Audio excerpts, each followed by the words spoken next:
Welcome back, everybody, to the Podecito podcast. I am your host, Surreal469. Thank you for joining me as we journey episode by episode through our collective favorite show.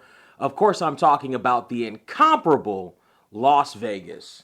We are here in episode 20 of season 2. We've made it. We are ever so closer to the season finale. When we get there, we are back into what I think is a better episode than the last episode.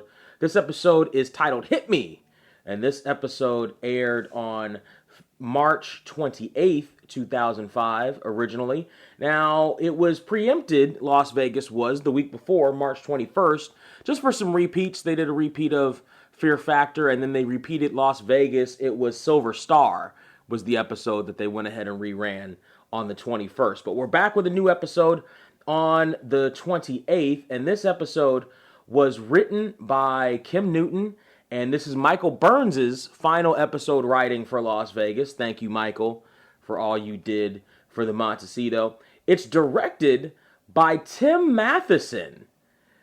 Yes, that's Tim Matheson. Tim Matheson is, you might know him from a lot of stuff. Tim Matheson, you all know a lot of his acting credits. We're not going to necessarily go into his acting credits. I do want to bring up a couple of interesting notes about him, though. He did turn down the role of David Addison on Moonlighting, the role that went with Bruce Willis, that broke Bruce Willis into fame. And he also turned down the role of MacGyver in the original MacGyver role. So he had a little more confidence in himself, and or he just wasn't feeling doing those particular TV shows, but they turned out for the better. Anyway, Tim Matheson, as a director, he's definitely got some credits. He's got about 45, 46 of them. His first directing credit was on St. Elsewhere. And I bring St. Elsewhere up because almost everything on television is connected through St. Elsewhere. The St. Elsewhere verse is real. The Tommy, what's the name of the kid? Westfall. The Tommy Westfall verse is real. It exists in TV, and most TV shows, including Las Vegas, are connected through the Tommy Westfall verse. So look it up. Look up the Westfall verse. It's definitely real. He, in terms of directing that would lead him to a show like Las Vegas, I would say Ed is the closest thing on his resume up to that point that he has as a director that you would say, yeah, he could probably do Las Vegas. He did a couple other shows, mostly procedurals. Then he does this episode of Las Vegas, but he also has another one that he does next season. He does episode 2 next season, Fake the Money and Run. But right now, this is his first episode with us here on Las Vegas, and this is not a bad outing for him. As a director, he does The West Wing. He does 3 episodes of Psych, which seems to come up a couple of times. He does 8 episodes of Heart of Dixie, which he acted in as well on that show. It's not a bad show. I actually like that show. It's up to a point. At a certain point, it loses its way. And the latest thing you can see that he directed was 4 episodes of Virgin River from 2019 to 2020. That is Tim Matheson as a director. Tim Matheson has the reins of Hit Me.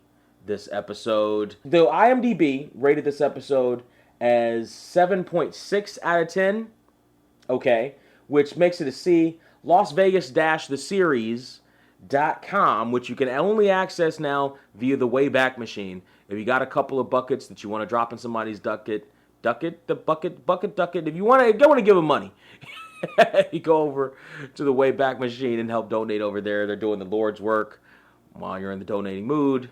We're doing some pretty good work over here. I don't know if we call it the Lord's work, but we're doing some pretty good work over here. You can help out the show there as well. But Las Vegas-the-Series rated this episode a 4 out of 5, making it a B- that they gave it, giving it an aggregate rating from those two sources at 7.8 out of 10, or a C+ rating for this episode. I don't know what I would call this episode. There's definitely some stuff in there that, and I hate to do the whole looking at it from today's landscape thing, other than translating what the money would equal to today. But there's definitely some stuff in there that is interesting looking at it 20 years later. God, 20 years later. So we start this episode off by going down the Vegas Strip, the beautiful Vegas Strip during the daytime this time. But as we do, we are met with the first musical cue of the episode. If you're watching on the original version, Surreal, you have the original version? No, I don't have the original version. But if you have the original version, the song that you're going to hear on that, as well as the DVD, is Disco Inferno by the Tramps with two M's. That's a good song, and it fits. If you're watching on the streaming service, that would at this point be Peacock and Roku, then the song that you hear is a knockoff of Disco Inferno, but it is an actual song. It's called Straight to the Top by Machan, Machan, and Stephen Gaboury, Gaboury, and Stephen with a PH, I think.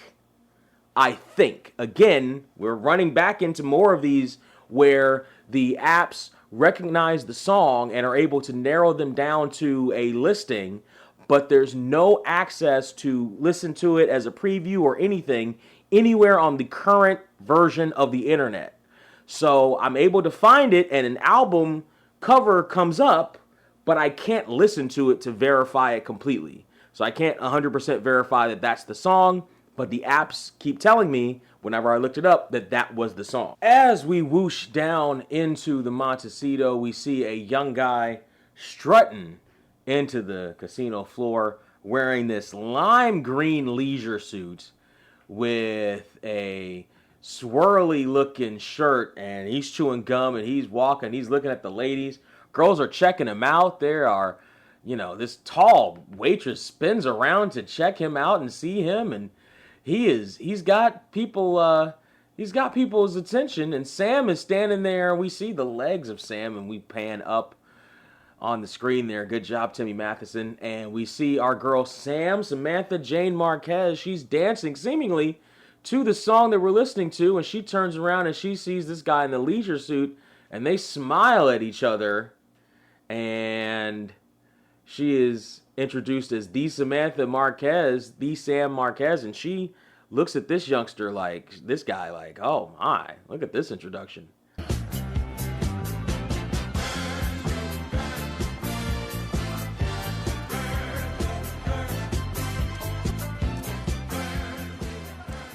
You must be the Samantha Marquez. Yes. Man, oh man, Dad never told me what a knockout you were. I was really sorry to hear about your father passing away. Thanks. Thanks a lot. I see you're wearing his lucky suit. Look hot in polyester. He won $300K in one stretch in this bad boy, so, when I was packing up his things and came across it, I figured, what the hell, right? You need a marker? Nah, Dad was a cash man. He always said, Markers are for chumps. let's start small. I got all weekend.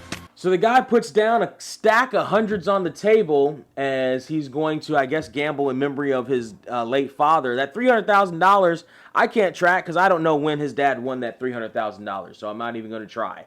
That young man's name is Bobby, the actor's name, or the character's name is, which is lucky because the actor's name is Rob. Rob Bolton is the actor's name.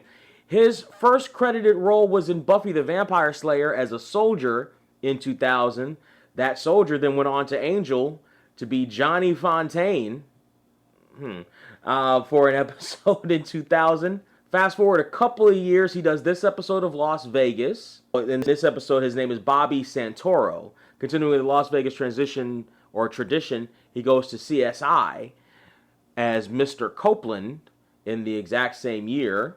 He does an episode of Bones. He does an episode of Drop Dead Diva. And the latest thing that you could see him in was in 2015, where he played CEO Dan Brown in something called Re-Kill. That's the latest thing you could see our boy Rob Bolton in. And I like Rob Bolton in this episode. He's got this innocence, this charm, this, I don't want to say mookiness. But he's got this charm. He's got this nice charm that I like out of our side character. So I like him in this role. And to see him in other stuff like that, and that smile, he's got that almost goofy, he's got another goofy grin like we've seen with Danny. And that's a good quality to have. But I like him in this. I'm surprised that I'm not seeing him in more stuff more recently, but I do like him in this role, and we're gonna see more of him. That $100 stack that he threw onto the table, and you can't see how many bills he's got, transitions into what we later find out is a smart blackjack table. So the table is reading the cards from underneath and able to see basically everything about the cards that are being played on the table. And we see somebody sitting there at the table, and he's playing pretty well. Danny and Ed come across Nessa, who tells the crew about the smart table and how well it's been working, and it's been able to catch cheaters, etc. It's been able to kind of circumvent some of the surveillance and security aspect of it, as well as the pit bosses checking to make sure that people aren't cheating or whatever. It's able to catch it a lot quicker, generally speaking. Nessa tells them, well, I wouldn't switch over the entire casino just yet. The table wasn't perfect. It didn't catch him. That guy? Yeah, him. Comes in every few days during off hours, only plays the smart table. Keeps his bets low so he doesn't attract attention, wins a few thousand, then he leaves. If people didn't win here, we would be out of business. Well, the problem is he wins a few thousand every time he plays. Since when? Since the day we turned the table on. we come across another one of these. And when we get to the end of the episode, I'm going to ask the same question I usually ask when we come across another one of these guys who tries to outsmart the system and outsmart the Montecito, etc. I think you already know the questions I'm going to ask, because I'm going to ask them nonetheless. In any event, we move over to Mary and Delinda as they walk the casino floor, and Mary is not telling Delinda anything about her secret admirer, and Delinda is desperate to kind of find out some information about him. Of course I don't know him, because you won't tell me his name. If I tell you, then he won't be a secret admirer. Now, will he? He's ugly, isn't he? He's ugly, and you still like him, and that's why you won't tell me his name. Yeah. I haven't even met him yet. Oh, God, I'm so sorry. But before they're able to go into that much more, they run into a distraught lady who is looking for her husband. She tracked down his credit card information and said that it was used here, but they said that he wasn't checked in under that name, so she's jumping to the conclusion that somebody must have taken his card and using it here. There's some fraudulent activity here at the Montecito. She can't track him down as a missing person because there's not enough time this passed. Again, that's fake. That's not true. You can track down somebody as a missing person as soon as they are missing. But yes, and so Mary and Delinda think that they are going to at least try to help. Well, Grant, that's my husband. He didn't come home from work last night. And the credit card company said that there was some activity on his account this morning at the Montecito, but I just tried to call his room on the house phone, and the operator said there's no Grant Potter registered. Well, did you report him missing? Oh, please say he hasn't been gone long enough to file a report. I'm sure everything's okay. Yeah. Maybe you've seen him. No, sorry. No, sorry. If someone else is using his credit cards and Grant hasn't called me, I just know something terrible's happened to him. I don't know what I would do without him. Oh, goodness. So while that's happening and she goes to hug Delinda, which is an interesting choice because you would think Mary with the more sensitive one, she does jump straight into Delinda's arms. Mike is over there listening in the background, and he's going to be a part of this story that's going to go forward. We're going into the end. Well, before we go to the intro, let's talk about that actress because she's going to be a integral part of this episode as well. That actress's name is Heather Stevens. Heather Stevens, we've seen her in a couple things before. Her first credited role is in The Watcher as Lisa. She then goes on to do a couple of things, including an episode of Sybil alongside James LeJour's future co-star Dee Dee Pfeiffer, my favorite of the Pfeiffers. She does 3 episodes of Baywatch, is probably the most prominent thing that you've seen her in, as Leslie Stryker and Claire Hodges for those 3 episodes. She does this episode of Las Vegas, as we're later going to find out her name is Chrissy Potter. Continuing with the Las Vegas tradition, again, that same year, she does an episode of CSI as Karen Matthews. She does 12 episodes of The Forgotten, which might be another thing that you've seen her in, as Lindsay Drake. And the latest thing that you can see her in is an episode of Reckless from 2014 as Mindy Hope. That's Chrissy Stevens. There's no real thread with the characters that I've seen on her list here that she's played, but probably because this character is quite unique.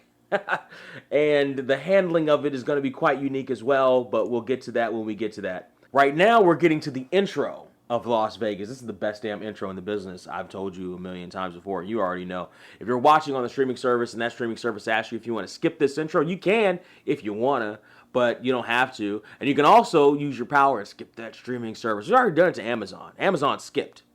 Amazon's gone. They skipped. We used our power maybe too recklessly. Maybe too recklessly, but family is family, And so, they asked us to skip too many times, and we skipped them, I'm saying. But it's the best damn intro in the business. There's no reason to skip it. So we come back to Las Vegas, come back to the Montecito. We see some showgirls passing by. Mary and Delinda are asking Mike about the missing guy and the victim and seeing if he can maybe help in trying to track this guy down.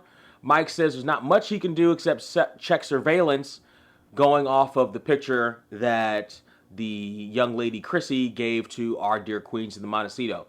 Ed and Danny come in and they check on this guy, Bill Healy, 32, who's a high school football coach, the guy who's sitting at the blackjack table winning a couple $1,000s every day at the same table and leaving. Man, these guys, I don't understand. The patterns are the things that bring attention to you. The patterns are the things that bring the attention to you. But anyway, there's a picture of him as the high school coach there. So I would talk more about this Bill Healy guy, but he's not exactly that important to the episode. They are sitting there trying to figure out how he's cheating the system because up until a few months ago, he was dead broke. But they're sitting there and they're trying to figure out the calculations of exactly what he's doing. So what do you think? He's counting the tens or something? I don't know how. I mean, he changes his bet at the beginning of every shoe and only ups his bet when the cards favor him. Now check this out. 35 hands in this particular shoe. If he's placed textbook blackjack, he'll win 24 of those 35 hands, $75 each bet. That 75 each bet in today's money equates to $123.87. Another shuffled shoe. This time, the Montecito wins 21 of 30. No, he's only betting 25. Right. That $25 that he's betting equates in today's money to $41.29. How come we haven't flagged this guy till now? Oh, the table belongs to Desert Gaming Technologies. They're the ones that are tracking his play. Think we got another psychic on our hands? Psychic my ass. Look, this guy only knows how the cards are gonna play out when he's sitting alone with the dealer. Want me to shut down the table, backroom him? No. I just gotta figure out how this guy's reading these cards. So for now, we just let him win. Yeah. Well, I mean, unless he gets really greedy and starts winning more than a few grand, at which point, I want you to drag him out to the desert and shoot him. Ah, the good old days. Yeah, so just listening to this, the patterns are way too apparent what he's doing. Something's happening. He's definitely bringing attention to himself by doing it this way. And we've seen this multiple times. I might as well just give it the game. We've seen this multiple times before where these people come into the Montecito and they do these patterns. They do the setup. They only play. What was it? It was, do you like pina coladas? They did the same thing. They had the system, and they rolled in, and they did the thing, and they won a couple, and they left at the same table all the time, and it's the same every time, and there's a couple. It's not, you can't do that as a job in Vegas. Because even if, let's say that you're the luckiest person in the world, and every time you sit down, you just happen to win a couple hundred or a couple thousand every time at a certain point, they're going to stop you from playing at the casino. Right? They're going to stop you. And even they're going to stop you. Remember Jinx from a couple episodes ago? Him and his girlfriend from Hang Time? They're going to stop you. You're going to get caught every time with this stuff. Like, the patterns make you too apparent. But whatever. Especially when they're that blatant, but whatever. We whoosh down onto the floor. And Sam is talking to Nessa about her new whale the new young whale in the leisure suit, Bobby Santoro. Is that your whale in the leisure suit? Bobby Santoro? His father was a longtime client and a degenerate gambler. I think it's genetic. Left it all to Junior, hey? Oh, yes. So that's really sort of the backstory of our boy Bobby. That's really kind of all you need to know in terms of his backstory at this point. But you do like him. And we do see there that he's getting kind of boxed out by some of the other gamblers there. And that can kind of screw with your vibe sometimes. You know what I mean? So if you accidentally bump into somebody on the floor, you know what I mean? Be nice about it. Make sure you give other people their space. These ladies, as drunk as they are not necessarily thinking about that at all. So as we whoosh outside to the trailer here, and into the trailer, we meet this young tech who is talking to Danny. Apparently this young tech is one of the guys, or is the guy, that's watching and running the smart blackjack table that they have in the Montecito there. And he doesn't believe Danny when Danny says that somebody is cheating at the table there. He says that he's got all these firewalls and protections and encryptions up. There's no way that somebody's cheating. I can even suspect that a foolproof system... Nessa ran a review of the table, okay? Nessa? Yes. Huh. She does a remarkable job. Yes, she does. So is there any way for someone playing 21 to read that shoe? Not unless somebody broke my encryption scheme, remotely monitored my radio frequencies, which is virtually impossible. Does she have a boyfriend? Who? Nessa. Is she dating someone? Your guess is as good as mine. No. My guess. Listen, he's thinking about shooting a shot. And I give the kid credit. You miss 100% of the shots that you don't take, Wayne Gretzky, Michael Scott. But we're gonna talk about this kid because he's gonna be important to the plot too. This kid is played by an actor. His name is Adam, is the character's name. He's played by an actor named John Ross Bowie. No relation to David Bowie or Jim Bowie. However, he was coincidentally born on the same day as David Bowie's son, interestingly enough. John Ross Bowie, he started his acting career, at least his credited acting career, in a TV series called Naked Babies in 1995, probably a pilot that never got sold. He did 3 episodes of the Upright Citizens Brigade, so he's got a lot of comedy chops. And he was a founding member of the Naked Babies, which is an improv group as well, or troupe as well. He has a history of doing some sitcoms, but lighter shows too, like dramedy shows like Charmed, Joan of Arcadia, Girlfriends, but he does this episode of Las Vegas. It's the only episode that he's in. He does an episode of Psych, which makes sense.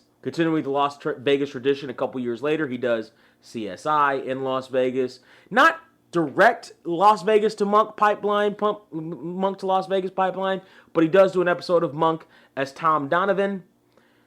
He goes back more into his troupe comedy roots there with Reno 911 for 4 episodes.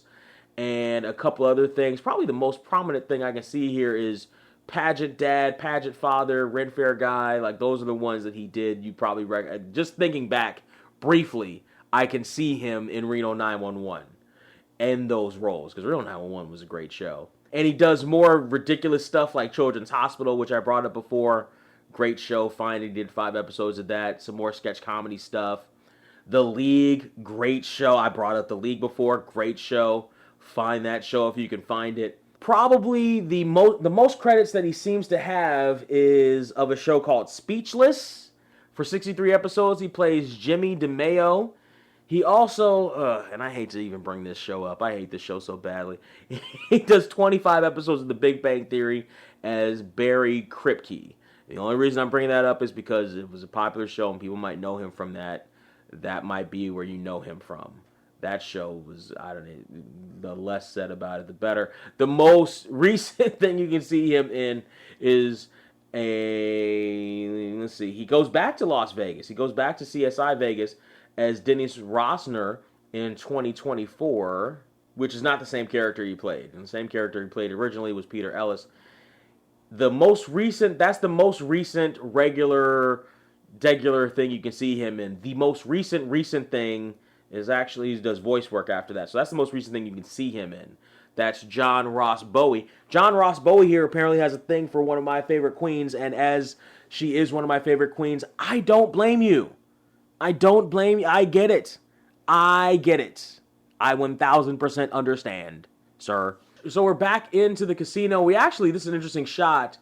From the tech division, I guess is the color palette thing. It's more in keeping with the same color. The next shot is of the glasses in Belisara as we pan up to see Chrissy sitting at the bar having a drink, sadly thinking about her husband and wistfully going off into her head about it. That's a great shot. And then we whoosh down from Belisara into the Montecito, into the Queens.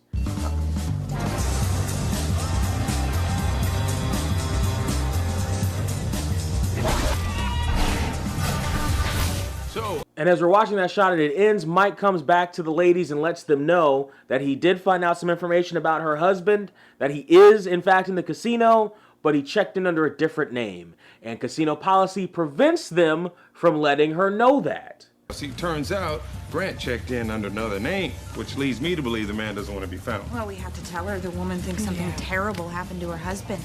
Wait, so you want to out him? Yes. No, you don't. Yes, he's thoughtless and he's insensitive and she should know. Mary, this is a domestic situation. It's none of our business. Plus, we owe our guests some discretion. Hotel policy, you got it? So let's hope that that's exactly what happens, right? The ladies are going to keep that discretion. You think? Let's let the dealer shuffle the deck for a second and we'll be right back.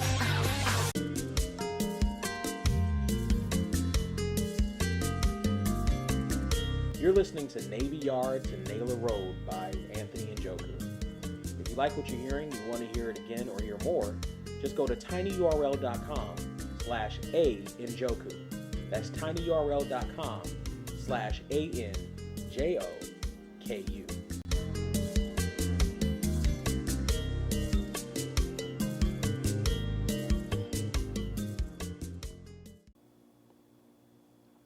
In any event, Mike walks away from the ladies and he sees Danny fiddling with some gadget that he clearly doesn't really know anything about, although he believes that he does.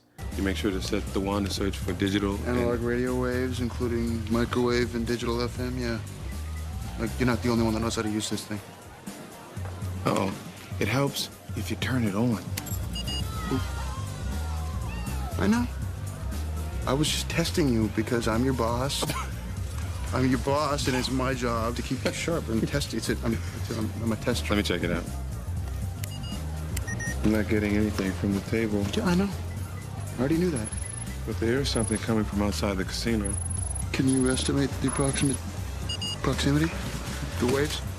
Assuming this just isn't another test, boss. I love the banter between these guys. That's great. Danny, I'll give this to Danny. Danny, with some of this tech stuff, has been improving over the last, I guess, season, really. He's gotten a lot better with that stuff.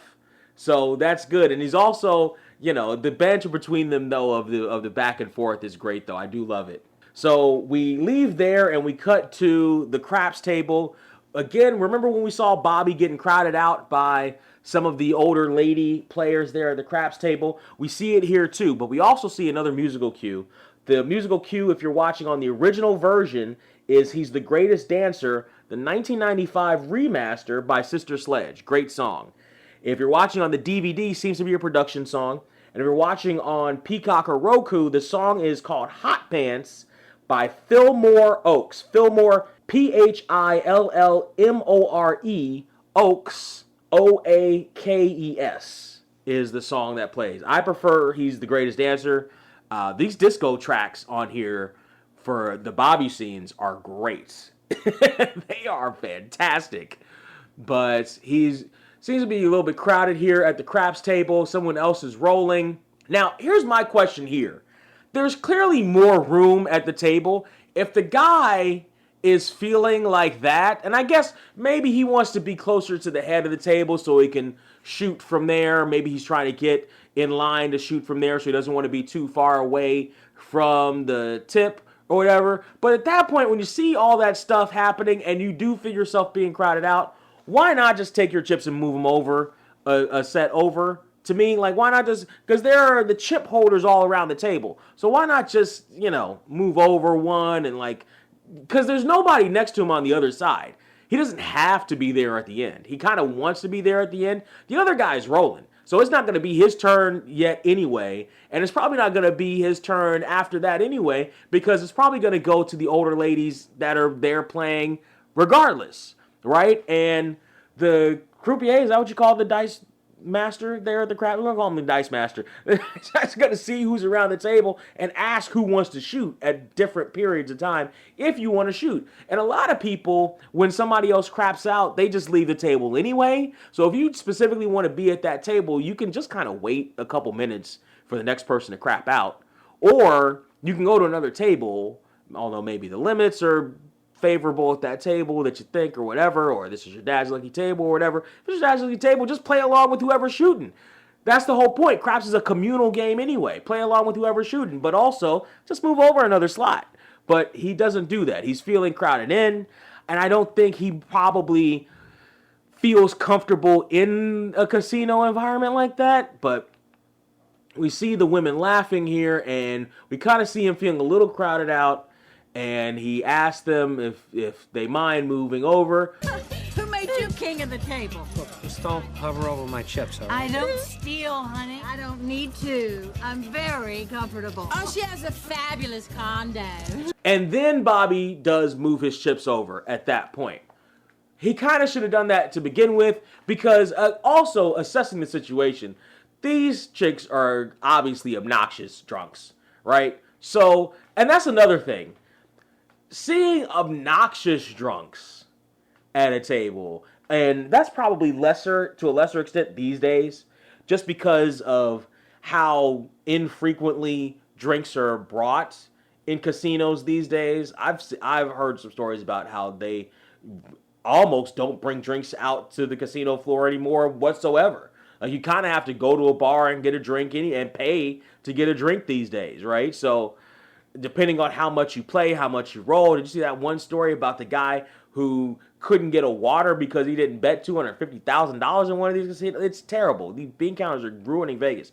But back then, obnoxious drunks, and maybe depending on which casino you go to. Like, if you go to a state casino that's not in Vegas, like a California casino or a riverboat casino or something like that, you might see more obnoxious drunks around. But if you do, just avoid the obnoxious drunks, because the best case scenario is that they hang all over you because they're in love with you. I love you. You're my new best friend. I love you guys. I love you. That's the best case scenario, right? So just, but Bobby's sitting there. He's trying to play craps, and he's getting flack from this lady who is talking to him about insulting a leisure suit. And that's when Sam comes in. Hey, I didn't buy this at a garage sale, lady. This was my father's lucky suit. He died. Yeah, well, you should have buried him in it. Yeah. That's not nice. Oh, do you have to be nice to play here? Nobody told me at the door. Well, I'm telling you now. Excuse me. Just who the hell are you? I'm the one who is about to throw you out on your drunk, saggy asses. Really, Sam, it's not worth it. They're just a couple of lushes. Oh, bite me, your highness.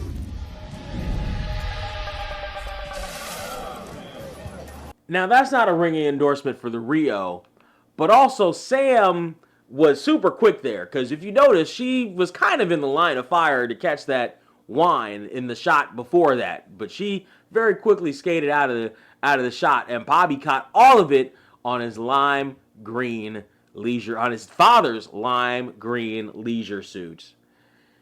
Oh, what a night, Bobby. That is a shame. And Bobby is rethinking all of his choices right now. I told you we should have stayed at the Rio. Bobby, I'm so sorry. Oh, don't be sorry, Sam. It's probably a sign. I shouldn't be here. Gambling was Dad's thing. Maybe I wasn't meant to be a gambler, No. This is just a little wine. It's gonna come out. You think so? Yes, definitely. I do think this is a sign, in fact. I think this is a sign that you should not be playing craps today.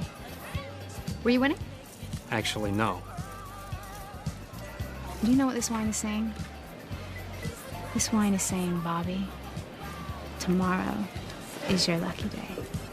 I mean, you believe Sam in that. Look at her. How do you not believe almost anything she tells you at that point? She can tell you the sky is purple, and I believe it. How do you not believe her? How do you not believe her in that moment? And also in that moment, she gets Bobby some tickets to Elton John, the Rocket Man. So Bobby's excited, and we go back onto the strip used to be so beautiful. And Mary and Delinda come into Bellicera to talk to Chrissy. As they come in to talk to Chrissy, we do hear some music in Bellicera. Bellicera music is the hardest to place. On the original or the DVD version, it sounds like it's production. It might be production music. I can't place it. However, it probably isn't, because on the streaming services, the song that I can place is a song called I Wish You Well by Daniel May, which I think might have come up before, but that's what plays on the streaming services. Mary and Delinda come in to talk to Chrissy at Bellicera, who is almost finished with her martini, and they're able to tell her that her husband is okay, he's not dead, but they can't tell her anything else because of hotel policy. Yeah, see, Grant checked in under another name, so we can't really officially tell you what that name is. We want to. It's just a hotel policy. So actually, at this point, they kind of already broken hotel policy. They actually can't even really tell her that he checked in at this point, because he checked in under a different name. So I would think that would actually, if Grant wanted to sue, that actually would come into play, because he checked in under a different name for a specific... That's like if a celebrity came in to town. That's like if, let's say, Jennifer Aniston blew into... Who's the super hottest... If Taylor Swift came to town... I hate her. But if Taylor Swift came to town and checked in under the name Jeff Jarrett or Bill Billingsley, right? And you cannot... And somebody comes in and says, hey, is Taylor Swift here? The person at the check thing can't say she's here under a different name. She can't say that. She has to say, we don't have anyone checked in here under that name. If you get to the point, if you even get to that point. Because if you just walk up to the thing and say, hey, I'm looking for somebody by this name, they can't tell you anything. If you give them the story like Chrissy's saying, I'm his wife, and we got blah, blah, blah, they might be able to do something for you. But even then, the line, I think, you tell me. Maybe I'm wrong. We got any lawyers out there? We got any legal advisors out there? Let me know. Let me know. Put a comment somewhere underneath wherever you're listening to this, or go to Twitter and let me know. Can the queens tell Chrissy that her husband is checked into the hotel just under a different name? Or do you think the liability stops at saying that he's checked in or not, even under a different name? Like, at this point, shouldn't they legally only kind of be able to say he's okay, and that's all we can tell you, right? And even then, that's kind of pushing it, because you can kind of assume that he's checked into the hotel, right? You can kind of assume that he's there. But like, the best thing I guess they could, where's the slope? Where's the line? Tell me where you think the line is. I don't know. I personally don't know. I think it's kind of fuzzy here. I don't think they should even be allowed to officially tell her that he's checked in. But maybe I'm wrong. You can tell me. But they do say it here. And so Chrissy is looking at them with wild eyes. She's trying to get some information, but she can't get any of the true information from the queens that she's looking for. And she tells them the story of what happened. Grant and I got in a huge fight yesterday. That's why he left. Yeah. So he's either thinking things through or trying to punish you. I really hurt him. And if I could just talk to him, if we could just talk, if I could apologize, if you could give me that chance, I think you'd probably be saving my marriage. Okay. So it's vital here that you kind of pay attention to what she said, and kind of pay attention to the context that you might have heard something like that said in other instances from other people in relationships and styles of relationships, right? You have to kind of listen with your ears open to what Chrissy just said there. It's not just surface level. There's an underlying thing to it. You kind of have to listen to it. Now, the whole joke at the end is that that's what it meant, but you can, without it, you can kind of hear it. Like you can kind of hear it as she's saying it, though. Like you can kind of hear it. But Mary and Linda, they're not thinking with their ears or their heads. They're thinking with their hearts, of course. And Mary has an idea. I have an idea. What if you checked in? That's perfect. That way you're already here, and if you just happen to run into Grant, then Delinda and I haven't broken any rules. The run-in's big. Yeah. Okay, come on, let's go. Let's go. Great. Yeah. Let's go. All right. That's really good, Mare. Thank you. I felt good about it. Let's go. Did you feel good about that, Mary? Did you? We cut back into the trailer, the truck here, and Mike and Adam are going through the wires trying to find any flaws in the system there, and they're just speaking technobabble. Phasing the radio waves would create additional ghost images. Not unless you filter them with ultrasonic inhibitors. Well, that's assuming the device is leaking narrowband transmissions. Any idea what they're talking about? No, not a clue. Not a clue. I'm just waiting for one of their heads to explode. So they cut back in, and Adam tries once again to ask about Nessa. Hey, I was thinking, if Nessa isn't seeing anyone, maybe you could ask her out for me? Yeah, I already asked her, Adam, and she's not interested. So was it a definitive no? Should she maybe pause first? Adam, I don't think that Nessa's... Are you going to tell me that the odds of Nessa liking me are extremely small, perhaps microscopic? Is subatomic smaller than microscopic? Yes, Danny, subatomic is smaller than microscopic because microscopic means something you can see only with a microscope. Atomic is even smaller than that, and subatomic is even smaller than that. So yes, it is in fact smaller. Now this whole time, Mike is listening to this. Every single time Adam is bringing up Nessa or talking to Nessa, boyfriend or whatever, Mike is looking up from whatever he's doing to listen to Adam talk about Nessa here. And he's been hearing it this whole time in the background, but not saying anything. Danny, I gotta believe that if life on Earth can be created from lightning and primordial soup, I figure anything's possible. You know something, Danny? There are some girls who do go for the brains. I mean, that's how I got Jillian. What's with the head shape, Isaac? Yeah. I'm sure. Ed, no, that's not how Ed got Jillian. Ed got Jillian because Ed was sweet. He was persistent and sweet. We've heard the story. That's not, the brains aren't what got him. He was persistent and sweet, but sure. Adam, I know for a fact Nessa's kind of involved with someone. Really? Yeah. Hey, guys. Danny picked up on it. Ed ignored it. Danny picked up on what Mike is laying down.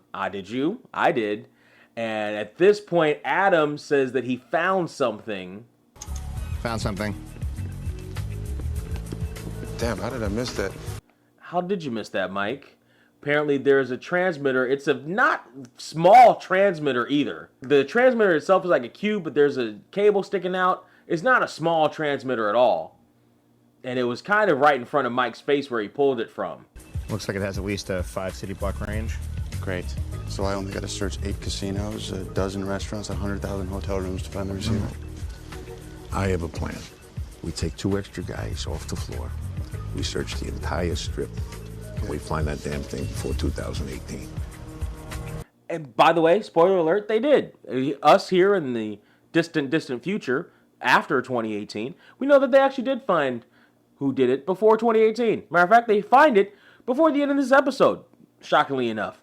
So Sam comes into tailoring at the Montecito, which makes sense. You have shows and stuff like that. You have people who have all these different wardrobes and stuff that they have to fix. And so there's a sort of wardrobe area. And we hear a French song playing in the background.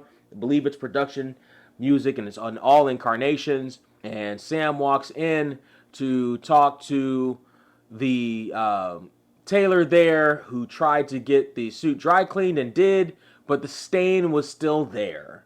He says polyester is very unforgiving, but he couldn't get it out with the mix of polyester and red wine. It didn't work. For the famille, I tried twice already. Deux. Toi? No, I'm sorry, but this couture is kaput. We then cut to into the casino, and Adam is walking parallel from Nessa on different lanes of the casino, but Nessa's walking seemingly without even noticing Adam, and Adam definitely notices Nessa. It's hard not to. She's gorgeous. And as soon as they come to an intersection, he doesn't say anything. He misses the opportunity. And here's part of Adam's problem. He's sending Danny to talk for him in a situation where we don't even know as an audience member that they've ever even met. Now, the difference here between this and like to protect and serve Manicotti is we saw Frank meet Sarasvati, the gorgeous Sarasvati. We saw them meet, so it's not completely unfamiliar. We don't see them meet here, and in that case, my boy, you gotta sack up and you gotta do it. You just gotta man up and shoot your shot. If you're gonna shoot your shot to somebody who's relevant, you gotta, especially to somebody of the caliber of Nessa, boy, you better say so. Open your mouth. Closed mouth don't get fed, as the old folks used to say. But from there, we see the Kings walking past, and they're talking about the transmitter and trying to figure out how stuff got transmitted, etc. How Mr. Healy is sitting at the table and picking up these signals, but they can't track it. We then continue this tracking shot, and we see Delinda and Mary talking about the Chrissy Grant situation and exactly what they can do, and men in general. I thought Chrissy would have been staking out the elevators by now. This is where I saw it, guys. What goes up must come down. You're a little scary. I know. She is a little frightening. But as they're at the elevators, and we hear production music underneath it, as they're at the elevators, they see Grant in the elevator making out with a woman, and she's kind of stumbling out of the elevator. So, and I don't think she's drunk. She doesn't look like she's drunk. She looks like she's kiss drunk. She looks like she's make-out drunk. She looks like she's endorphin drunk. But she walks right past, they walk right past the ladies because, of course, Grant doesn't know who they are. He doesn't know that they're looking for him. But they know that they're looking for him. And so they are on the scent, especially Mary. But they're met with Mike to stop them. We're gonna go give him a piece of our minds. Hey, whoa, ladies, what's up? Apparently Grant Potter, but not with his wife. I thought we agreed not to get involved in domestic issues. Oh, yeah, we did. And on behalf of all women, we have decided to ignore you. Now, I might be a man, but I am a romantic at heart, and it gives me no pleasure to see a marriage fail. But getting involved? Now, how do you know you're not going to make things worse?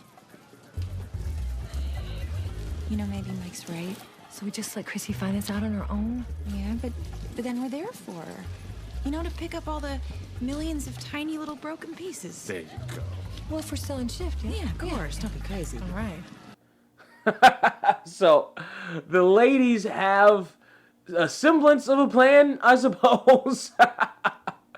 When it comes to this, they can't get involved. Mike being the one thought process of rationale involved in this whatsoever. So Sam comes back up to Bobby's room. Bobby raves about the Elton John concert, but Sam has to tell Bobby that she can't get his suit ready in time. She's going to try to figure something else out in order for the suit. So this is her arc now. She's got to find a replacement for the suit or get it fixed somehow, some way. Oh, yeah. He's going to spray this special solution. It's a fine mist, really, and it sinks into the fabric in such a way that it causes your body to. It's very complicated, and I don't want to bore you with the details, but obviously we need to wait for the mist to dry. Oh, you mean like Scotch Guard? Yeah, but better because it's French. And we find out a little bit more about Bobby here as Sam mentions that Bobby's a rock climber, that Bobby can maybe go rock climbing while waiting for the suit.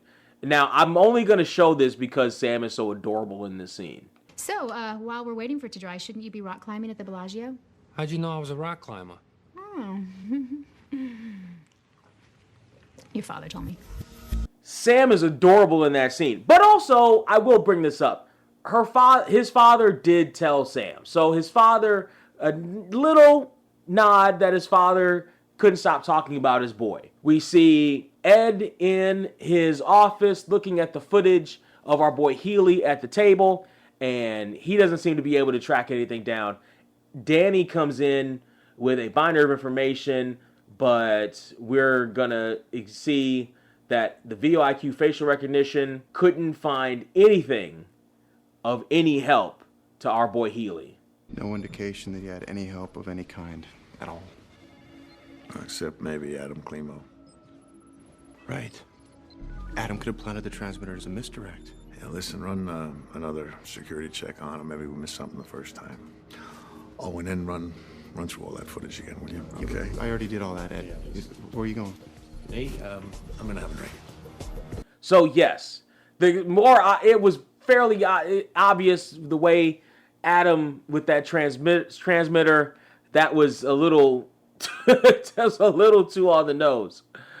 So we cut over to Mike running into Grant, very coincidentally running into Grant and trying to warn our boy. Maybe you haven't heard the variation of that expression. What happens in Vegas does not stay in Vegas if your wife is in the hotel. Am I supposed to know what the hell you're talking about? I'm talking about Chrissy. Oh. Careful there. Whoa. Chrissy is here? Oh, yeah. She's definitely here. How do you know Chrissy? Oh God. What the hell am I gonna do? She must be pissed, huh? Well, I don't know her, but if I may offer some unsolicited advice, find your wife before she finds you and talk to her. No, I don't want to see her. Listen, dude, if this marriage thing isn't working out, man up and tell her. It's really not that simple. Well, maybe it is that simple.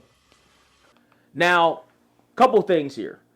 I guess we'll start first off with what exactly happened there. Did you hear what Grant said? It's not that simple. I don't want to see her. The way he's acting around her. There's some subtext there. Pay attention to that subtext. Also, let's pay attention to this guy, Grant, the actor. We see Grant Potter there, but the actor's name is Robert Farrier. Farrier? Spelled like warrior, but with an F. So Farrier, maybe? He has been in a lot of things. The first credited role that he's got is Space Above and Beyond. He also did an episode of USA High, that terrible show, USA High. I forgot the last time I mentioned that awful show, USA High. He does this episode of Las Vegas. Up until then, there's not a whole lot of stuff in terms of like him being able to do this role, because he does some kind of dramatic stuff. Jag. He does an episode of Guiding Light, because of course Las Vegas loves its soap opera actors. He also does 14 episodes of Days of Our Lives, because Las Vegas loves its soap opera actors, as Dr. Weiss, room service waiter, and patron. I'm just saying, there seems to be a pattern. Let's see, after Las Vegas, he does an episode of Blue Bloods with future cast member Tom, don't call me Tommy, Selleck. Continuing with the sort of tradition, he stars in #Lucky Number in 2015 as Gus Jacobson. The latest thing you can see him in is Baby Girl from 2024 as Brack and or Steven. And he's got something completed right now called Stolen Girl. He plays Lewis. That's in post-production at this point. That's Robert, I'm going to say Farrier, as in warrior. I'm going to say Farrier. And yes, pay attention to what he was said there. He wasn't just like, oh, I don't want to see her because I'm cheating. Like, there's subtext to what our boy Grant was saying with Mike, right? Mike was saying, man up and do the thing, but there was subtext in what Grant was saying, if you were paying attention. Why don't you take a little break? Yeah, that's a good idea. I'm gonna stretch the legs, wash the face, refocus. There you go. I assume you're interested in large amounts of money. It's Vegas, who isn't? If you like the podcast and you want to help support it, you can buy me a coffee, send a Cash App, or join our coffee, KO-FI, and or Patreon. Just search The Podecito on all those platforms.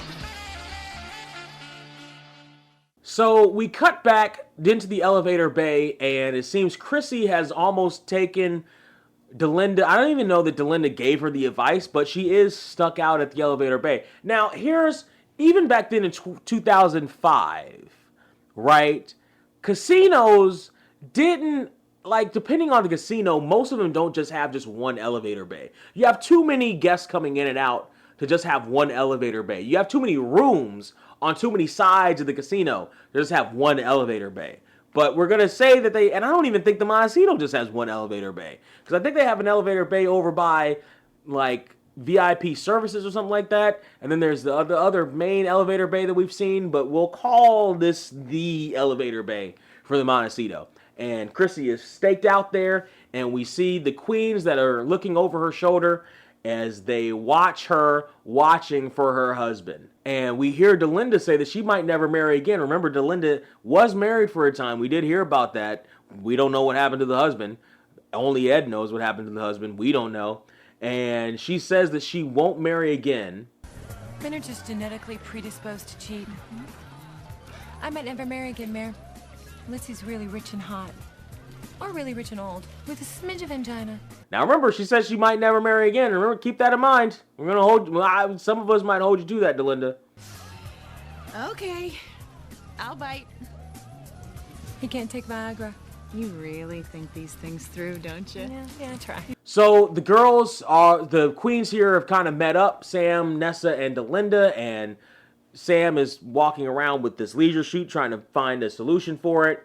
And we see Delinda. This is a showcase for Delinda being Delinda. Oh, Robert Santoro's here? No, he's dead. It's his son. Oh, how sad. Robert Santoro died? Yeah, you knew him? No, I'm a water sign. We're really sensitive people. This is interesting to me because even Mary and Sam are rolling their eyes at this. And the reason why this is interesting to me is because in 2025, seemingly astrology is the biggest thing to hit women since Taylor Swift. Since Oprah Winfrey hit our mothers in the 90s. It seems like astrology is the hot everything. Oh, I'm a Virgo, and this and that. But even here in 2005, two girls, this wouldn't happen now. Now they would divulge into an entire conversation about their moon signs and shit. In 2005, they both roll their eyes though.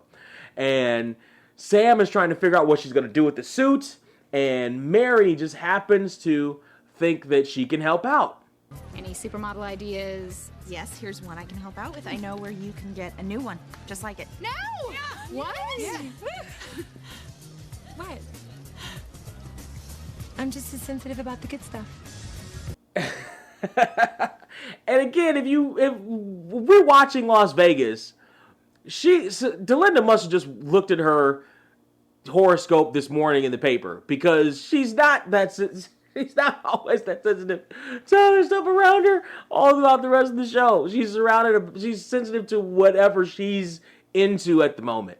But okay, Delinda, we love you nonetheless. We come to Bella Sarah, and Danny comes to meet with Ed as he's sitting there on his second drink. Ed won't let Danny get a single drink other than water. They're sitting there watching Healy play, but they can't figure anything out other than Every time a new shoe comes, he puts his right hand in the same spot on the table.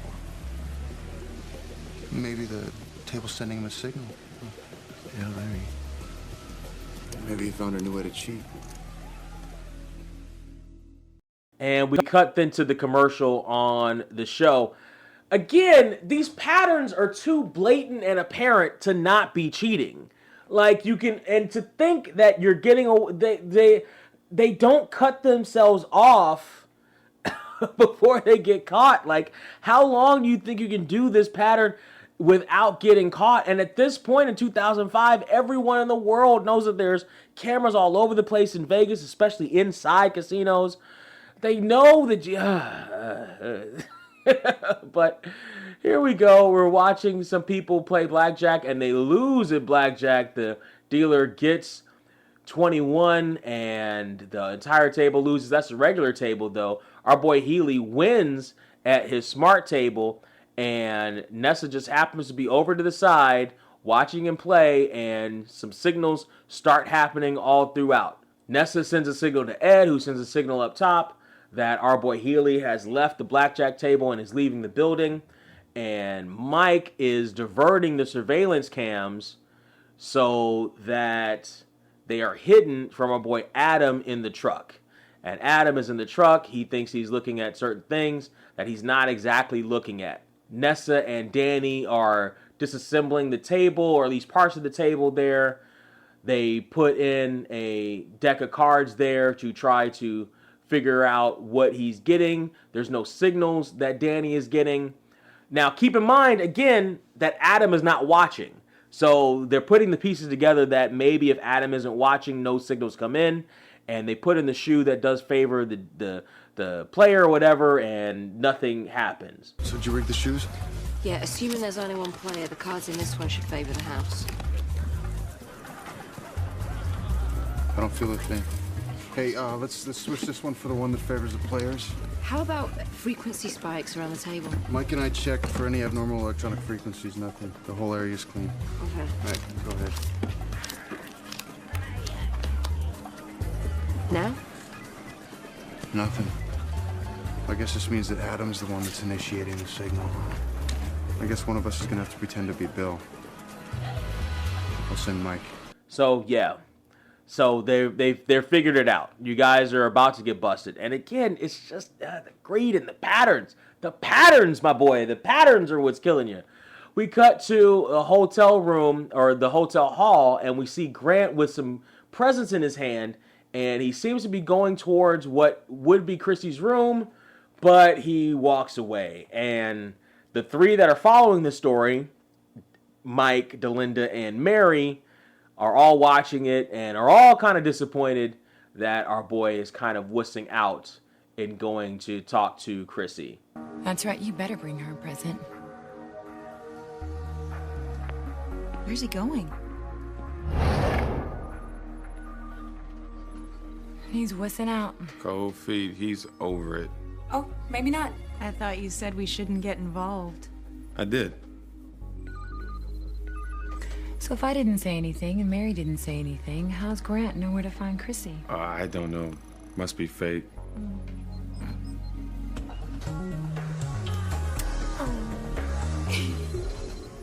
Big hug there at the door when he actually does knock on it and Chrissy opens. And warm fuzzies from the queens and a little smirk from our king.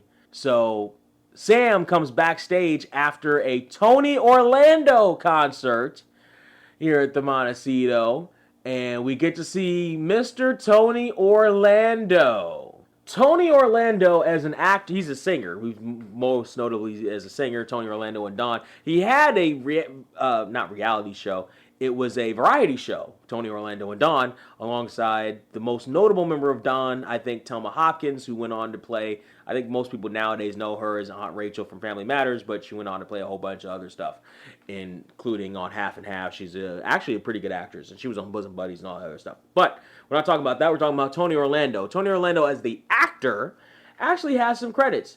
His first credited role was in Chico and the Man, which is actually a pretty funny show when Chico's still there, as Thomas Garcia. A lot of 80s people have kind of saw him do a guest spot as Tony Castillo on The Cosby Show, actually. He then did a couple of other things along the years, including some voice work. He does this episode of Las Vegas as a version of himself.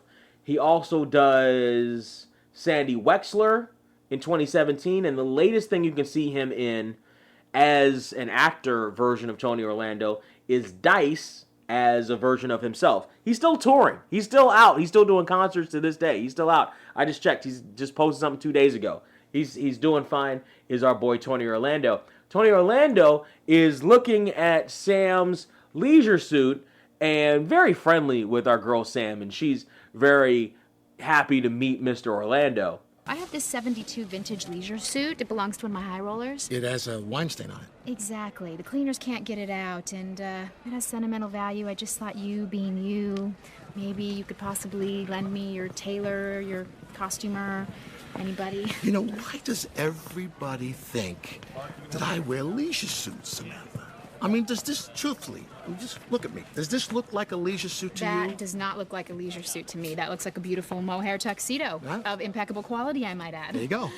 I meant no disrespect. Oh, no, please, it's fine. It's just that, you know, you spend decades trying to perfect your act, perfect your persona, and then along comes Saturday Night Live, does some sketch with you in some frilly freaking powder blue prom tux, which is, by the way, something I would never wear.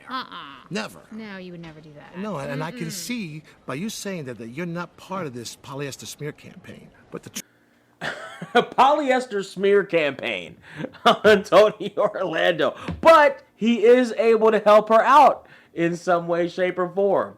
So they're trying to figure out where the transmitter is, and we have Danny, we cut back after that, talking to Adam coming outside a Cup of Joe's, and I think he's laying down some subterfuge to our boy Adam. Ed thinks that the receiver might be in one of the hotel rooms. You talk to Nessa again? He's saying that the transmitter might be from one of the hotel rooms, and Adam, in all of this, is still transfixed on Nessa. Now, he's doing stuff, is this boy Adam, but he can't... Why can't he figure it out with Nessa? Anyway. Yeah, you know what? I was wrong. She digs you. I knew it!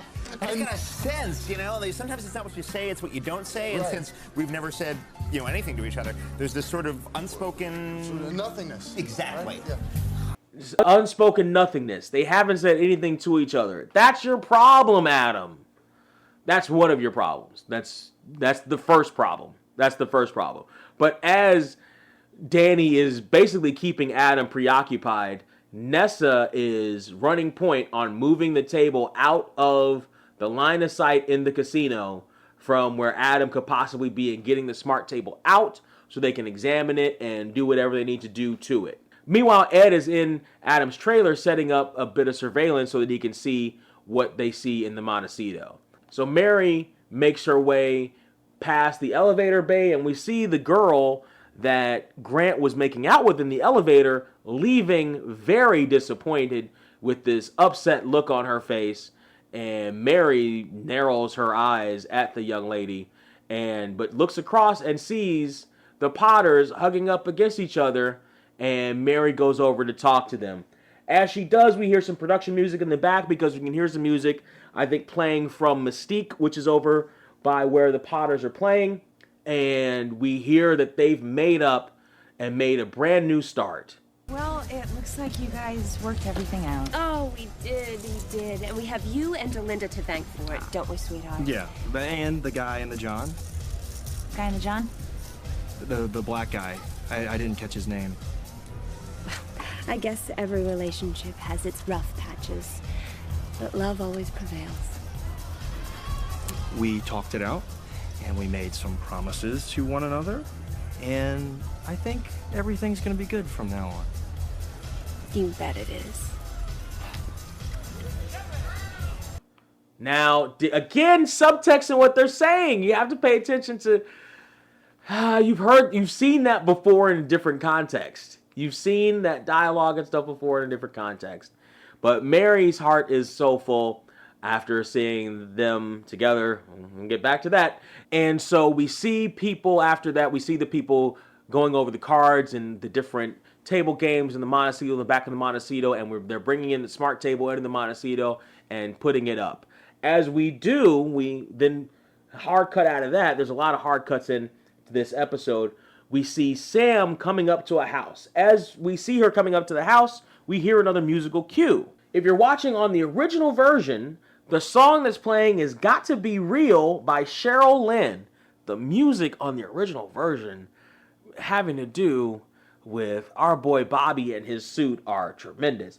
If you're watching on the DVD, the song is I Got the Feelin', without a G and an apostrophe at the end, by KC Gold, the letters KC Gold, and Blade. Although if you look it up, Blade might not be there, but it's by KC Gold and Blade. And if you're watching on the streaming services, the song is called Gimme Some Time, Gimme Some Time, by Jaco Prince, Jaco, and Amy McKnight. So Sam walks up to this house that's playing this tremendous music inside of it. It's this beautiful looking house, by the way. And at the door opens and we get... Can I help you, little lady? Mr. Knotts. I certainly hope so. Oh, wow. 5 Emmys. Barney Fife, right? You know, when I was a kid, my mom used to... Say, is that a 72? Yes. Oh, I've got one exactly like it. Wow. Oh. It's got wine on it. That brief scene is a fantastic scene, and we see Don Knotts, the inimitable, I don't even know if that's a word, the tremendous, the incomparable Don Knotts, who is one of these actors who happen to be in landmark things through a few different decades. He was he obviously Barney Fife, landmark show of the Andy Griffith Show, my cousin's favorite show. She probably still watches Andy Griffith reruns. Like, I'm sure she does. There's no way she doesn't. Matter of fact, this might be the only episode of the podcast she ever listens to because I'm putting Don Knotts on the header. Hi, Brianna. And then he goes on to do some Disney movies for a while, and then goes on to play Mr. Furley in Three's Company, another landmark show, which you could actually watch on Peacock, and for the most part, it's still intact.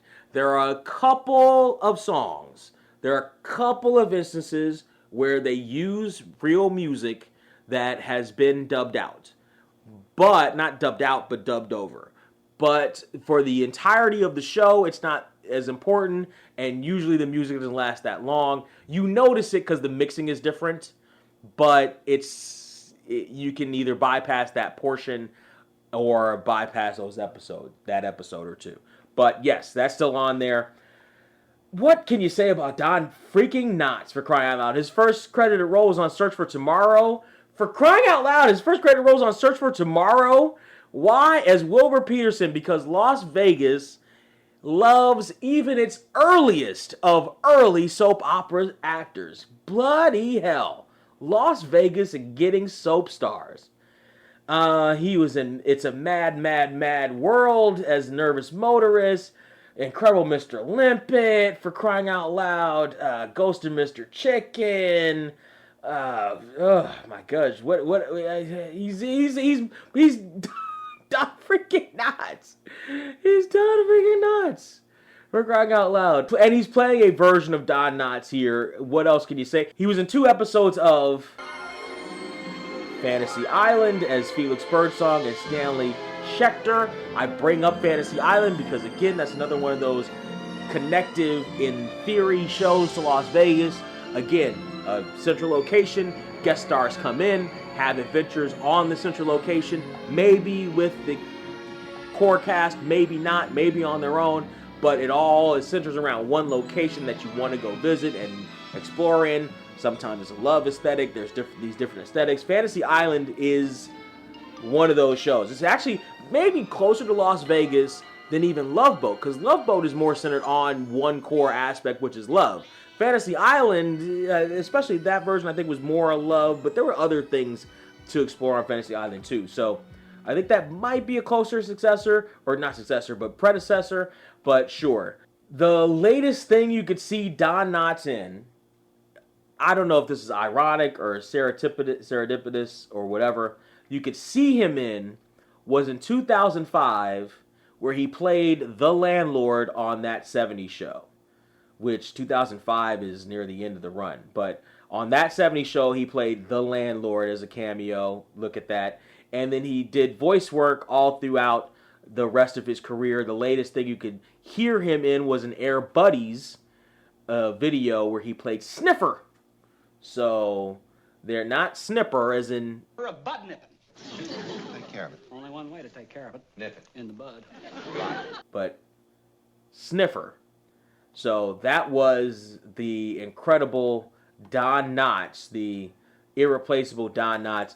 And he sees that there's a stain on the leisure suit, and Sam nods her head. She's got an idea of exactly how he can help fix her situation. But we move back into the casino proper, and we see over on the floor, we see our boy Bill Healy come back to his smart table, and Nessa's the one that's at the dealer position at this point.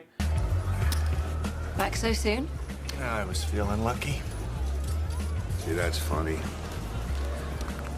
So was I. So Mary and Delinda come out of Mystique, and we hear more production music as they do. And as they come out, Grant stops them with a black eye, looking for some help. Mary. Mary. Yeah. Grant, what happened to you? Where's Chrissy? I need your help. I need protection. From who? From Chrissy. Whoa, what did you just say? 1 minute, we are cuddling in the gondola at the Venetian. Then we get back up to the room, and wham. She hit you?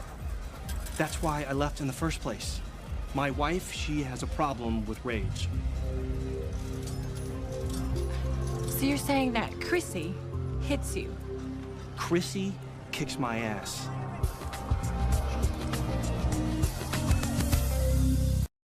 And that's the commercial break. Remember, I told you, pay attention to the context of what was being said. Not just what was being said, there's a little bit of how it was said. Pay attention to what was being said. There's a reason he left. He doesn't want to see her. They had a fight. The way Chrissy was talking about it, the way she was describing it is not the usual way that women describe arguments or fight, just regular arguments with their husbands about, whatever couples argue about, taking out the trash, money, whatever, right? It's not the usual way, or dinging the, whatever the issue is. That's not the usual way that women talk about arguments, unless something like that may or may not have happened, right? And we see the look on Mary's face is more of concern than on Delinda's face. But that's the act break. Delinda is more shock than anything else. And we cut. So we're in Cup of Joe's, and Delinda is talking with Grant about the Chrissy situation. And she is, and again, this is exactly where the difference between 2005 and 2025 come into play of how you would talk about this situation. Because they're talking, and Delinda she's just flabbergasted that this is happening, and she's coming up with the questions that wouldn't be asked in 2025 of a guy getting hit by his wife. Stuff like, You're a pretty big guy, and Gracie, she's a little bitty thing. You're wondering, how could she kick my ass? Well, yeah. One word. Hey! Karate. It's very empowering. Want to see me break something in half? and I like the pairing off.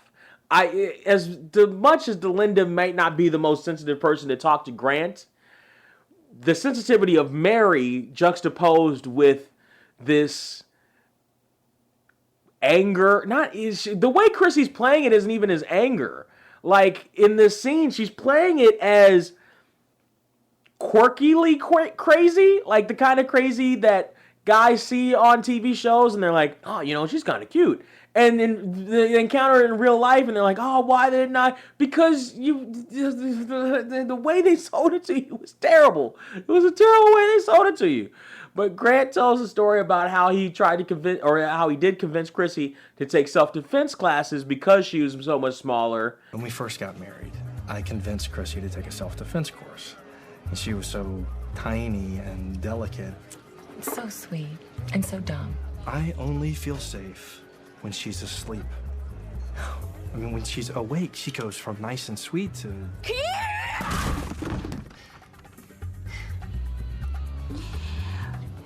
Wow. You considered counseling? Counseling? I don't think Chrissy would go for it. Well, have you ever asked her? Yeah, about 100 times. But you still want to be with her, the whole... Yeah, I was only with that other woman because I wanted some tenderness. The touch of a woman that wasn't trying to fracture my skull. But Chrissy's the one I love. Did you hear that? Did you hear? So listening to this in 2025, the juxtaposition of when this script would never fly. Like, I don't care. You could never get this idea. The jokes would have to be hilarious. The jokes would have to be mind-bogglingly fall on the floor, can't control your breathing, funny, in order for this to fly the way it did in 2005, right? Even if, the media landscape is changing and people's sensibilities are changing, and it's okay to laugh again, and all those other different things that people talk about, right, in the landscape and in online and all this other stuff, and all middle America, or whatever, the demographics, whatever. The jokes here would have to be high freaking hilarious for this story to go through in 2025. But especially the way they're talking in the subtext. She's still the one that he loves, and he's still the one that she loves. But she keeps beating him up. Chrissy, you gotta stop kicking his ass. Mary, it's like when you hold a tiny kitten, and it's so cute. You just want to squeeze it. I love Grant that much. And sometimes I just can't control myself. The whimper for Mary, because her hand is getting crushed here. And that essentially, Chrissy is Elmira from Tiny Toons. And loving and squeezing and babies, and that's not a good... Neither of these people are emotionally where they should be at all. Grant is closer because he at least has flashes of trying to get away from it, but he still came back to her. Delinda is telling him to set some boundaries with Chrissy. Boundaries? With Chrissy? I promise you, she will respect you for it. Listen to Delinda. The look on Grant's face is going to feed into how Grant deals with the Chrissy situation. Hold on a second. Let's get a new deck in here, and we'll be right back. Is your ride missing something? I can do a few things under this hood. Well, Give this baby a boost. Do not All I'm go saying there, is, Mike. How about a top-to-bottom detail at great prices? Can you actually do that? Yeah, I can do it. Okay. If you're in the LA area, the place to go is Ease Clean Fast Car Wash. Let Eric take care of your car like it was his own.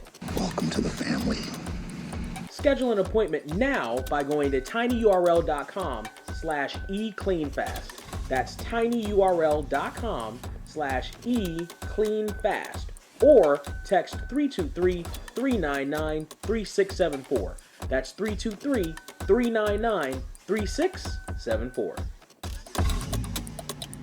Meanwhile, we got back into Ed's office, and Bill Healy's in there, and him and Ed have a little discussion. Have a seat, won't you? Thanks, Craig. You can guard your golf clubs now. Ha! I like that. That's a callback. Remember the last episode? I like that. Building the world building. It's great. And so Bill Healy's in the office, and he's telling Ed that they've got nothing on him. And Ed says that Healy's going to show Ed how he cheats. Because they've got footage of him from yesterday playing in the casino, and Adam is in the truck, and so Adam is going to be looking at the footage of Bill Healy from yesterday.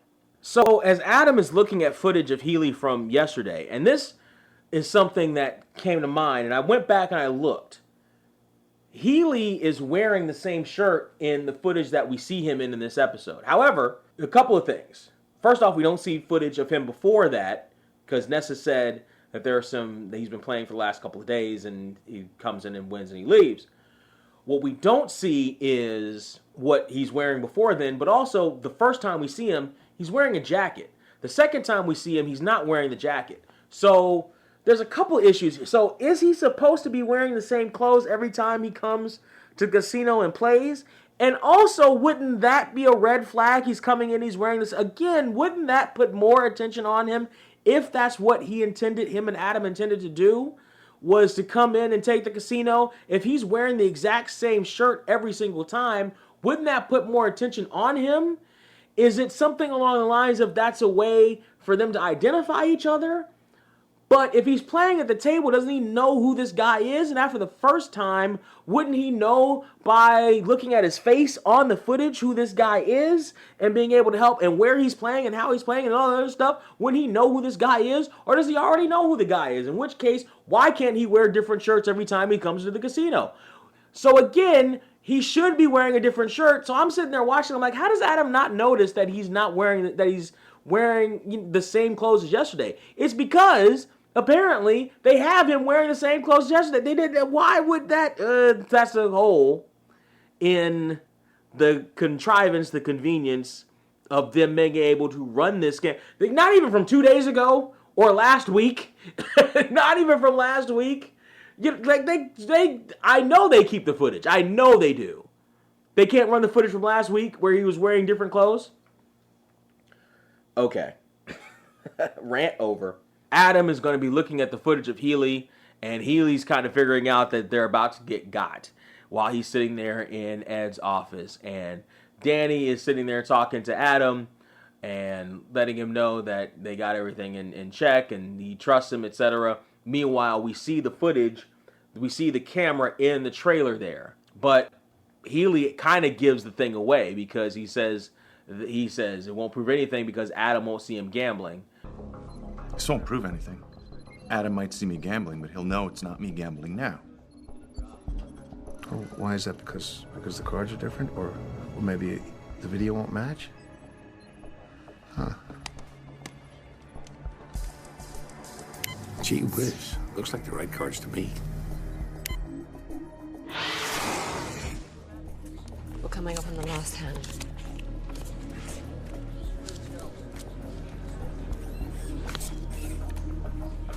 You need to hit me one more time. Busted. So they must be replaying the cards that were already played in that deck. So it's Mike and Nessa in the back room with the table there. We're done here. Maybe we could get some dinner. Twice in 1 week. I thought you had a rule. I don't have a rule. Maybe you're confusing my rule with your rule. I don't have a rule. Dinner it is, then. Okay. What's the next shoe? Did you notice that, kids? Did you notice that, kids? How about it? I'm saying, listen, I'm calling it the new shipper, Mike and Nessa. I forgot what anybody called this shipper. What do they call the shipper? Messa? I hate that. I hate that. Nike? I hate that too. I don't know what the shipper name was. But it might have just been Mike and Nessa. But look at this. I like this. Look at that. Tearing down Nessa's walls around her. Getting that Mike cannon in. It takes a cannon to tear down some walls. Don't it, Mike? Yes, it does. The coolest man in Vegas with one of the most beautiful queens of the Montecito. Oh, you love to see it. Oh, you love to see it. But they go back to work. I love that. I like the little thing there. You love to see it. And so we see Adam in his suite there, or in his truck there, looking at the deck and sort of playing around. He's dancing. He feels like he's got this thing well in hand. And Mike can feel the tiny electrical signal over on the side of the table. And being able to send a signal to somebody in a casino is cause for arrest. Using a device to help you gamble like that is cause for arrest in Las Vegas. And so that's it. The game is over. You got me. What do you want? A confession might be nice. No? And so Ed is going to try to play them against each other, I guess, to try to get more, the way law enforcement usually does. And Adam can see busted on his screen there as it comes through on his end, and he's trying to take off, but it's too late.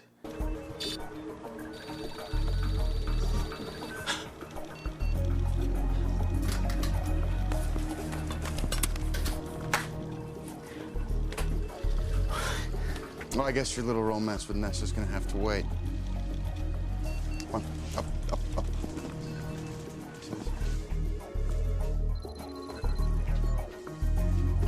We're still not done with this episode. We're done with that. We're not actually done with that plot line yet. Sam comes into Bobby's room with the leisure suit, which we know is a new leisure suit from our boy Don Knotts. But Bobby doesn't know that. He's going on and on about what else he did in Vegas other than gamble. And this was a big thing. And this is part of what's helped change Vegas, sometimes for the better, sometimes for the worse. This is why I've watched some Vegas videos recently, and this is part of why some people have broken down the expansion away from the strictly gambling aspect. I guess the new kids today want to do less gambling or want to do more of things other than gamble. So they look for Instagrammable experiences and shots and stuff like that to post, as opposed to sitting at a table and gambling, right? Or if they do, slot machines with the videos work better for them, etc. Sure, right? There was a issue there with Vegas just being, because there was a sleazy aspect to Vegas for a while. They didn't bring in that cool factor either. So there was a sleazy aspect to Vegas for a while. And so they wanted to kind of boost themselves up. And I did always hear the idea of making Vegas a Disneyland type place for years, for decades. And now it's kind of happening, and that's why people aren't going to Vegas anymore, because that's, if we wanted to go to Disney, we'd go to Disney. But that's what's happening now, and so this is a kind of a bug of the evolution of Vegas that we see nowadays, is Bobby being excited for other things that he did in Vegas, which is fine. Listen, you can't sit at the table all the time. That's great. Do other things. And there's a lot of other things to do in Vegas that are cool, that are great, and kind of always have been, different shows, etc., right? Different experiences you can do. But the fact that the casinos are screwing up gambling is not a good thing. But anyway, Bobby is sitting there ranting about his experiences that he's had there, and he went on the roller coaster, etc. I tipped the guy $100. He let me ride for an hour straight. Which makes sense, because that $100 that he tipped the guy in today's money equates to $165.16. That's quite the tip. And Bobby is super excited about everything that he did in Vegas while waiting for the suit. I'm glad you had a good time.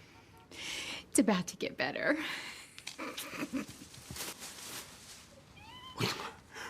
Wow, you can't even tell. Try it on. Nah, that's okay. Yeah, it's your lucky suit. You can't gamble without your lucky suit. You know, Sam, I think I'm done with gambling. No, that's not good.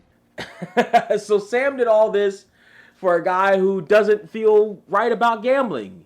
He says that the new adventures in Las Vegas opened his eyes to the fact that he doesn't have to gamble in Vegas. Again, this is around the time when it was the new Vegas, right? With the restaurants and stuff and all the other things to do in Vegas. Again, which is fine, but Vegas, that doesn't mean screw the gamblers. That's not what that means. That's what you've been doing, but that's not what that means. But the guy, Bobby, and his adventures and all the fun he's been having is great.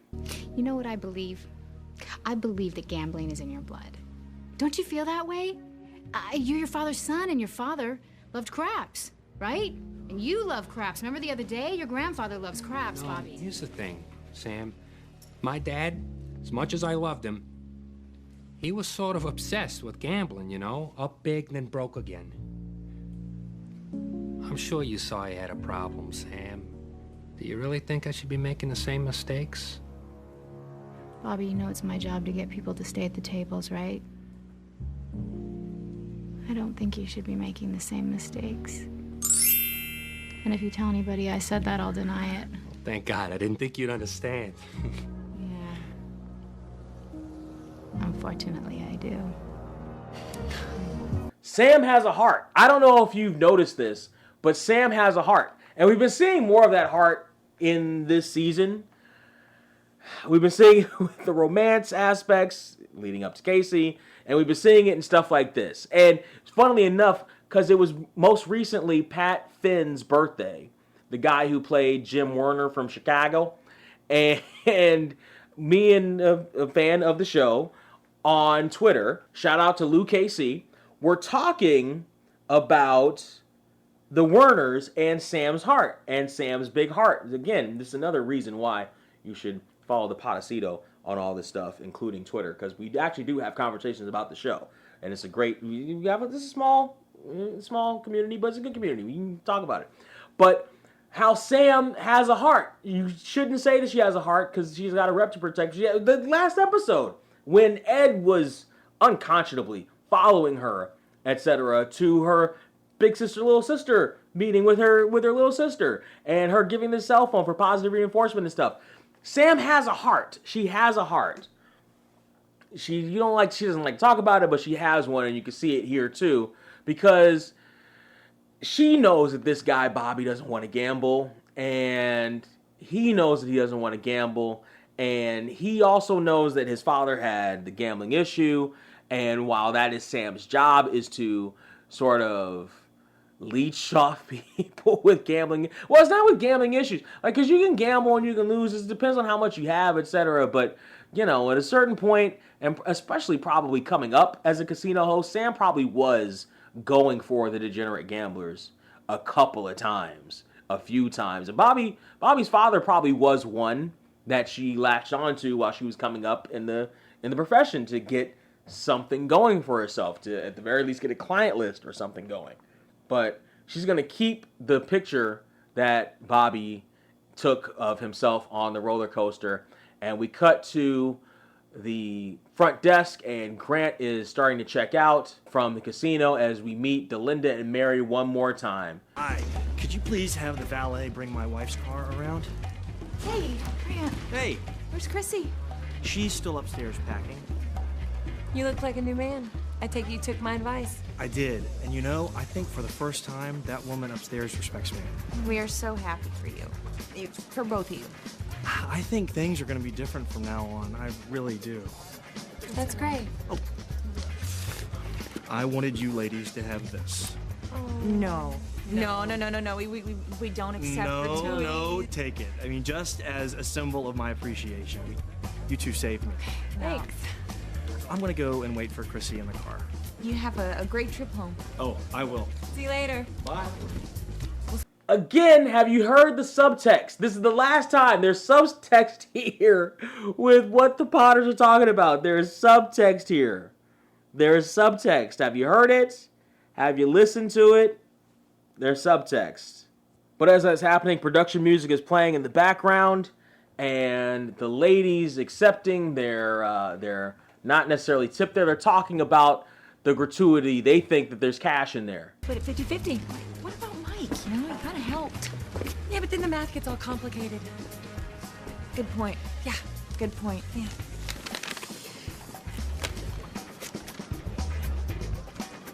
Oh. That's a wedding ring. That's Grant's wedding band.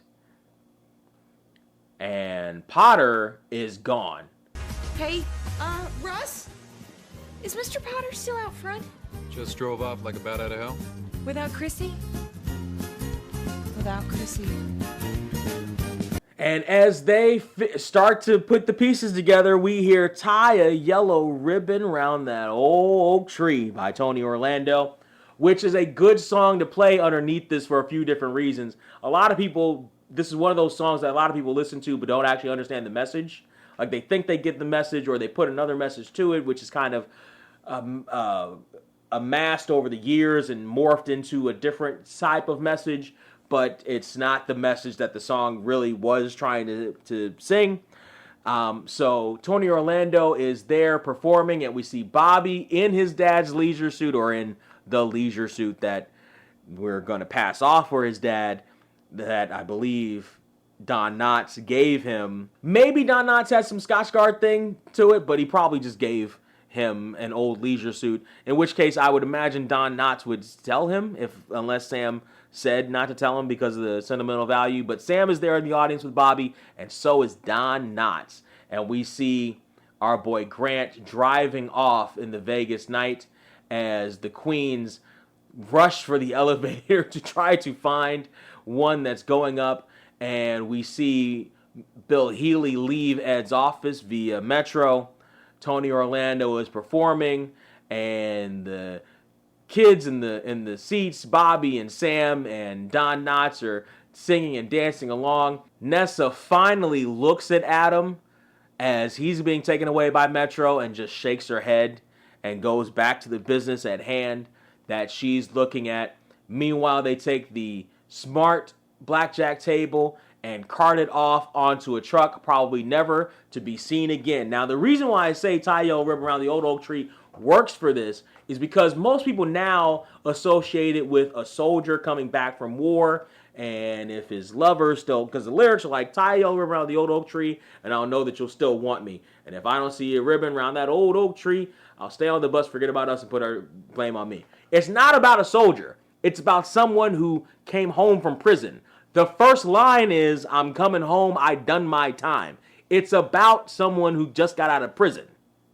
So that's why it works for a scene like this, because you see a couple people about to go and do their time.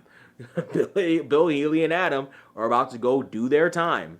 And so that's why, part of why that works. And also the breakup there, there's no ribbon around that old oak tree for Chrissy.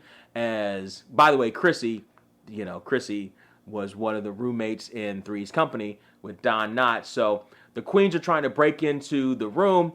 They somehow got Mike down there up to the room, and he's coming in with his giant passkey. We see an Elvis suddenly, for no reason, just a random Elvis winning at the slot machine there. And we see another shot of Grant leaving without the ring on his finger. And we see a yellow ribbon tied around, I guess the old oak tree is Chrissy, as she's tied up on the bed. And she looks like, oh, what can you do? I told her, please, what tie yellow ribbon around the old oak tree. It's been 3. And we cut back to Sam enjoying the concert. That's a great shot of Sam enjoying the concert of tie a yellow ribbon around the old oak tree, and everybody's going nuts. The Elvis is going nuts for the fact that he won the car. He's hugging Danny. He won himself a car, a blue, what is that, Pontiac looks like. Just great way to end the episode. That's just how Vegas happens. Sometimes you just win, just a guy winning a car. You could have maybe ended it with just the concert of Tie a Yellow Ribbon with them singing and dancing in the seats there. You could have probably ended it there, but they decided to end it with the Elvis getting in the car and hugging Danny, and that's the way the episode ends. That is Hit Me, and the double entendre there with the title is he's talking about blackjack and talking about domestic abuse. Ha ha ha. I like this episode better than I like the last episode. And I hate the term problematic, but it's weird looking at that Potter storyline. It's a little like, oh, that's interesting. It's interesting to look at how it was depicted in 2005, right? Personal experience. I know someone who, and not one of my better moments. I know someone who divulged to me that one of his exes was did hit him on a regular basis. And I responded in a way similar to Delinda. Now, mind you, this was an ex. This was years ago. This was years before he told me this. But it wasn't one of my finest moments in being there for this guy who told me this about this ex-girlfriend of his. And over the years, I've seen various examples of it, not as close to the guy who told me that, but I've seen various examples of that happening. And I had a roommate experience where something like that happened too, in another situation, but not quite exactly the same. So yeah, it's a thing that happens. It still happens today. I'm sure it's a thing that happens. But it's interesting to look on how they handled it in 2005. The main story, I guess the A story is the blackjack story still. That was pretty good, the way they handled it, and the storyline, the way it was acted, etc. Everybody got to play, which is good. I like seeing when that happens as opposed to last episode. I don't think everybody really got to play. I liked it, and I liked Sam's storyline arc, and we saw more of Sam's heart. She really went out on a limb for Bobby. And more than just because Bobby, from what we saw, his play wasn't like he dropped the hundreds at the table first. That's a great way to start, and that's probably realistically a good way to tie up the loose end of why Sam doing all this for him, because he did drop that wad of hundreds at the beginning of the episode that would garner him some goodwill enough, not even goodwill, but that would garner him some service, at least on the table, to justify Sam going through these hoops for Bobby. But she liked him, and I understand why she liked him, because I liked him. He was a good guy. I liked him. I like the actor in that role. He was a good guy. I like the character. He was a good guy. On the surface, and they gave this episode on IMDb 7.6. The aggregate was 7.8. Is there any? I don't know that there's any hard issues I have with this episode. I think I talked about the issues with Healy and the shirt, which was kind of silly, and all this other stuff. I thought on the whole it was better than last episode. It wasn't one of our classic episodes, but it was a good, serviceable episode. So for me, I would probably give it an 8 out of 10. It's a good, serviceable episode. You don't need to skip it. There's some fun bits in it, particularly with the leisure suit, getting the leisure suit together. That's pretty fun. And we get to see the sprouting of the bud of the Mike Nessa shipper. I love that. I like that. I like it a lot. So for me, I would probably give it about an 8 or so out of 10, but my opinion doesn't matter. My opinion is I'm just a ripple in the pond of opinion. Your opinion is the opinion that matters, and that's the one I want to hear from, whether that's on Twitter at the Podecito or other places. That's where I want to hear from you, all over the place, wherever you're listening to this. Rate it. Anywhere you're listening to this, on iTunes and all those other places, give it all the stars, give it all the thumbs up, give it all the things, because that helps circulate the Podecito around and helps support the Podecito if you're not monetarily inclined to do so. And that's a great way to do that. Sharing is caring. That's the best way to help circulate the Podecito for those who haven't heard it, for those who also love Las Vegas as much as you, maybe more than you, maybe less than you, but circulate it anyway. We're a good podcast. That's the best way to help if you're not monetarily inclined. If you are monetarily inclined, a good way to help is all the places. Patreon, Cash App, Coffee, Ko-Fi, Buy Me a Coffee. The structure of tiers for contributing are the same all over. There's some places that don't have the bigger tiers. If you are a big whale and you want to shoot for the stars, you know what I'm saying? If you got some, you know what I mean? If you're wearing your dad's leisure suit and you want to chip in on a severely good basis,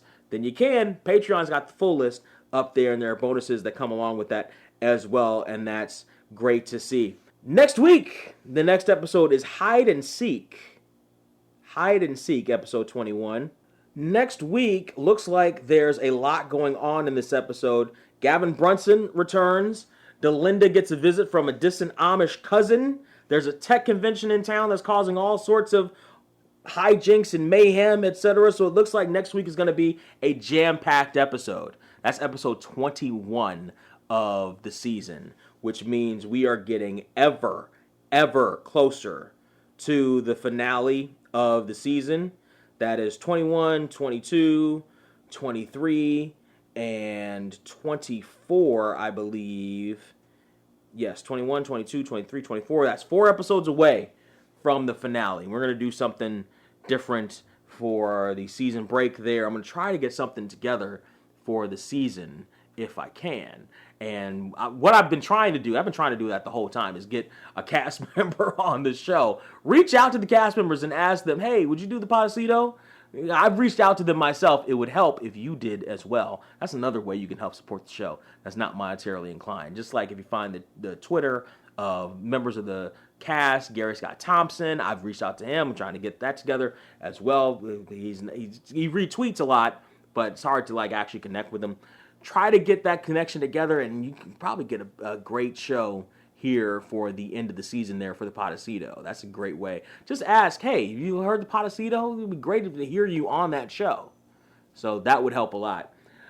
But in the meantime, the in-between time, I appreciate you joining me here on this episode of Las Vegas's rewatch super unofficial podcast, the Podecito, as we went through Hit Me. And in the meantime, the in-between time, as always, please remember white wine around your leisure suits. Just don't do the red.